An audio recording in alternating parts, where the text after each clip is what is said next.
اگر کوئی جیسے احرام باندھے یا عمرہ کرنے کے لیے جائے تو کچھ لوگ آپ نے دیکھا ہوگا ایسے کہ اپنے بالوں کو ایسی چیزیں آج کل مارکیٹ کے اندر آ گئی کہ وہ کیا ہے بالوں کو لگاتے ہیں تو وہ منتشر نہیں ہو جاتے، یعنی ایک ہی طرف ہو جاتے ہیں، ان کو یعنی بال جمانا کہتے ہیں۔ تو آیا ایسا اگر کوئی بندہ کرے اپنے بال جما لے تو یہ کرنا صحیح ہے یا غلط ہے؟ تو اس کے بارے میں کیا ہے، سالم اپنے والد عبداللہ بن عمر رضی اللہ تعالیٰ عنہ سے روایت کرتے ہیں کہ میں نے نبی کریم صلی اللہ علیہ وسلم کو لبیک کہتے ہوئے اس حالت میں سنا کہ نبی کریم صلی اللہ علیہ وسلم کے بال کسی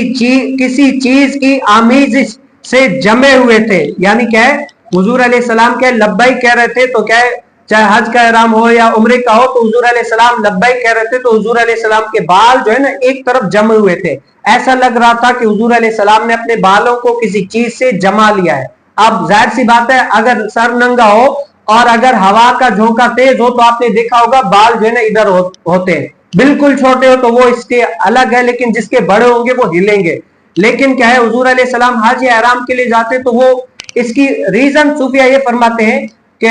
بھائی ایسا چیز ہو سکتی ہے نا، اگر ایک چیز جگہ رہیں گے تو وہ ادھر ادھر نہیں ہوں گے تو انسان کا دھیان نہیں بٹے گا، تو کیا ہے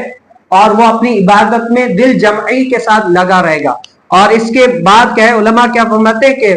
تلبیہ جو ہم پڑھتے ہیں نا لبیک اللہم لبیک لا شریک لک لبیک ان الحمد والنعمت لک والملک لا شریک لک لبیک، یہ جو پڑھتے ہیں نا حج یا عمرے کے لیے جائیں تو کیا بلند آواز سے پڑھا جاتا ہے۔ اور نبی کریم صلی اللہ علیہ وسلم نے کیا ہے بالوں میں لیس دار چیز ڈالی جمنے کے لیے تاکہ بال کیا ہے منتشر نہ رہے، کیا ہے منتشر نہ ہو جائے، اسی لیے تو اس سے محل مطلوب کیا ہے کہ اگر کوئی اس طریقے سے کرنا چاہے تو کر سکتا ہے۔ تو اللہ تعالیٰ مجھے اور آپ کو بھی محبوب کریم صلی اللہ علیہ وسلم کی شریعت پر عمل پیرا ہونے کی توفیق نصیب فرمائے۔